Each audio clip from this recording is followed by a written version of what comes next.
morado, entre morado y azul, están identificados o conectados, perdón, hacia el mismo switch, ¿sí? Y los de la LAN de docente están conectadas al mismo switch. Al decir que una VLAN puede estar conectada, o dos usuarios pueden estar conectados en la misma infraestructura, pero pueden estar en VLANs diferentes o en redes diferentes, es esto, ¿sí? Que aunque estén conectados al mismo switch, pertenezcan a un grupo diferente, es decir, a una red local diferente. Y pues obviamente para los aspectos de administración, pues se le puede asignar un nombre a esta VLAN.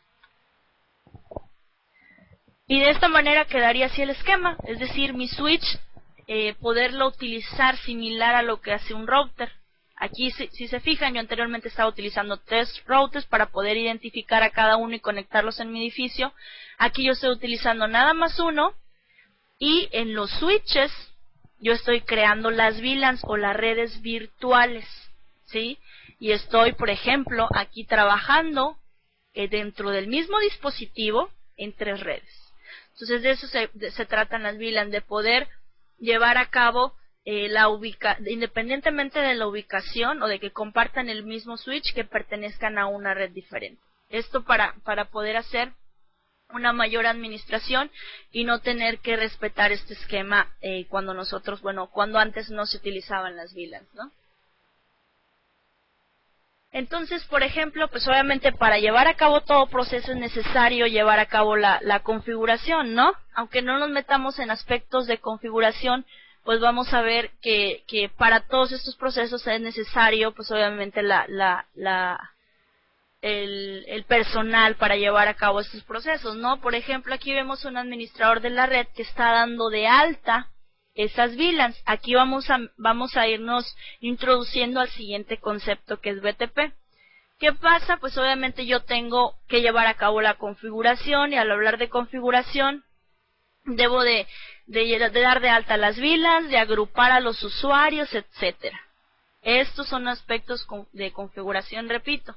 Entonces, supongamos, esta persona tiene que entrar al switch 1 para dar de alta la VLAN 30, la 20, la 99 y la 10 que vienen aquí, en la tablita, y tiene que conectarse otra vez acá al switch 2 para dar de alta las mismas VLANs, y tiene que conectarse acá para dar de alta las mismas VLANs.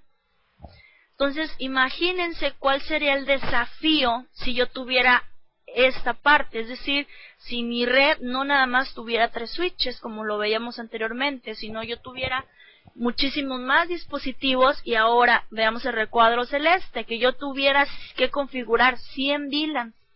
Entonces imagínense, aquí un punto importante que por ahí a lo mejor ya lo sabemos: para llevar a cabo el nombre de las VLANs y darlas de alta es necesario que en todos los switches esté tal y cual, ¿sí? Tal y cual como la escribimos en el primer switch y la dimos de alta, así tal cual debemos de darla de alta en los demás switches. Entonces imagínense si yo por ahí tengo que configurar todos estos switches y más sin embargo dar de alta 100 VLANs, y si por ahí me equivoqué en alguna, pues no sería administrable, ¿no? El poder llevar a cabo la ubicación o la solución de problemas. Es aquí entonces donde entra el protocolo de enlace troncal de VLANs. ¿Cuál es la función de él? De que yo tenga un servidor, es decir, de que yo tenga un dispositivo switch que tenga la función o la característica, obviamente eso también se configura, de un servidor, y poner a los demás, es decir, a los clientes quienes van a recibir estas VLANs. Entonces, el BTP, ¿qué es lo que permite? Permite a un administrador de red, tal como lo dice ahí, configurar un switch de modo que propague, ¿sí? Es decir, que envíe todas esas configuraciones que yo estoy dando de alta en el servidor. A través de publicaciones BTP, como lo vemos aquí. ¿Cuáles son los modos? Además de poner un switch como modo servidor y como modo cliente, yo lo puedo poner también como modo transparente, y aquí les puse un recuadro para que vieran cuál es la diferencia de cada uno de ellos. Por ejemplo, puede ser servidor, cliente y transparente. ¿Qué es lo que realiza un servidor? puede él realizar configuraciones de VLANs y dominios de gestión, es decir, el servidor es el que va a mandar en ese dominio BTP, es decir, donde nosotros vamos a dar de alta las VLANs, donde nosotros, si es necesario borrar una VLAN, la podemos borrar, renombrarla, etcétera. Es decir, va a ser el administrador de esa parte de switching, ¿no? El cliente BTP, ¿qué es lo que realiza? Él únicamente va a actualizar las configuraciones de BTP, es decir, todo lo que está recibiendo del cliente, del servidor, él lo va a ir actualizando en su base de datos de VLAN. Ajá. Y el transparente no. El transparente, digámoslo así, que pertenece al mismo dominio, pero obviamente está de manera pasiva, es decir, él nada más puede administrar o puede llevar a cabo una función similar a lo que es el servidor, pero solo de manera local. Por ejemplo, si un servidor da de alta la VLAN 10, 20 y 30, ¿sí? Los clientes van a actualizar su base de datos de VLAN y van a tener la VLAN 10, 20 y 30. El transparente no, el transparente nada más pasa esa información por si hay otro cliente por ahí. Ahorita vamos a ver un esquema de esto. Entonces, cuando el transparente agregue una VLAN, él nada más la agrega como modo local. Es decir, cuando el transparente da de alta la VLAN 40, 50, no las pasa a los clientes. ¿Sí? Está, digámoslo así, de manera, entre comillas, aislada por esa parte, pero sigue perteneciendo al mismo dominio, porque si está conectado a un cliente, él pasa esas publicaciones, para que el cliente o el switch que está al lado pueda actualizar su base de datos de VLAN y sigan trabajando en el mismo dominio. Otro punto dice, ¿pueden responder a publicaciones BTP? Sí. El servidor participa obviamente por completo y el cliente también. El transparente no, él nada más las reenvía. Por ejemplo, si el cliente BTP le falta por ahí alguna VLAN que no ha recibido, él puede hacer la solicitud y decirle, a ver, es que esta VLAN no me la has mandado, envíamela. Y el transparente no, él nada más está recibiendo información y la está enviando, ¿sí? Si hay algún cliente o algún switch conectado. Dice, ¿se preserva la configuración de VLAN global al reiniciar? Sí, las configuraciones globales almacenadas en la NVRAM y en el cliente no. Por ejemplo, en el servidor, ¿qué quiere decir esto? Esto es similar a lo que es una computadora en cuanto a la memoria NVRAM y a la memoria RAM. En la NVRAM, ¿qué es lo que va a suceder? Pues obviamente se guardan todas las configuraciones y cuando el switch lo volvemos a iniciar, ahí van a estar. Y en el cliente no.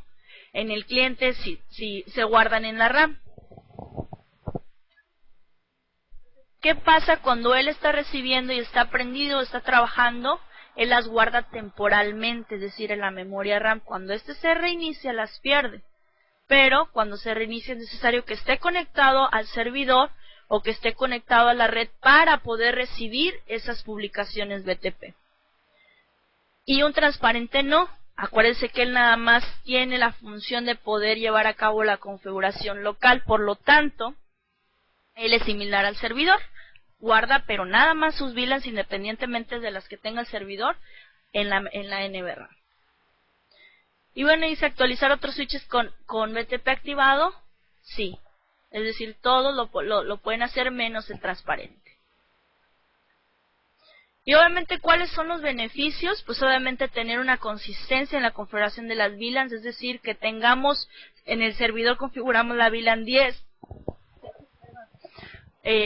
tal y cual, así van a aparecer tal cual en los clientes, es decir, tener una mayor consistencia en esta configuración. Y bueno, obviamente una mejor administración también, un seguimiento y monitoreo preciso de las VLANs, informes dinámicos sobre las VLAN que se agregan a una red, y configuración de enlace troncal dinámico. Al hablar de enlaces troncales es cuando nosotros estamos, si se fijan, cuando nosotros tenemos VLANs, cada enlace entre switches va a ser un enlace troncal. ¿Qué quiere decir un enlace troncal? Que nosotros estamos transportando tráfico no solamente de una red, sino de muchas, ¿sí? Entonces, obviamente, en esos enlaces troncales deben de ir identificados o van identificados con un ID de VLAN para ver a qué VLAN va a pertenecer ese mensaje, ¿no? Entonces, eso es lo que tiene que ver con los enlaces troncales. Y bueno, ¿cómo se van a comunicar? Siempre va a haber la necesidad de tener un dispositivo router o un dispositivo multicapa, ¿sí? Por ejemplo, aquí es donde entra la parte de enrutamiento entre VLAN. Para poder comunicar yo todas las VLANs, como lo veíamos acá, pues obviamente yo necesito un router. Entonces, si se fijan, aquí necesitaría 3 interfaces del router para poder comunicarlas. Aquí en este ejemplo, yo necesito 2 porque son nada más la VLAN 10 y la VLAN 30. Entonces, imagínense si obviamente no estamos hablando de que en mi red nada más va a haber 2 VLANs o va a haber una VLAN. Va a haber muchísimas VLAN y no voy a ocupar yo puertos del switch o puertos del router para poder llevar a cabo el envío de esas redes. ¿Qué es lo que hago o cuál es lo que viene aquí? El concepto de router on a stick, que quiere decir que de un mismo enlace yo lo convierta, o de un mismo puerto físico del switch conectado al router, yo lo convierta en un enlace troncal. ¿Para qué? Para que transporte el tráfico de todas las VLANs que yo tenga administradas bajo esa administración. Entonces, ese es el concepto de enrutamiento. Ahora también podemos llevar a cabo el enrutamiento entre inter-VLAN basado en el switch, es decir, aquí estamos involucrando la capa 2, ¿sí? Y 3, es decir, un switch puede tener las funciones, ¿sí? De un router, pero obviamente sus limitantes, que ahorita lo vamos a ver. Sin embargo, yo puedo utilizar un switch para llevar a cabo ese enrutamiento. Es decir, esa comunicación, al hablar de enrutamiento quiere decir esa comunicación de red entre redes, ¿no? De la VLAN 10 con la VLAN 20, de la VLAN 30 con la VLAN 20, etcétera. Pero pues obviamente en esta parte también que quería incluirles también en la presentación, pues ver las limitantes, ¿no? Que tiene el router con el switch.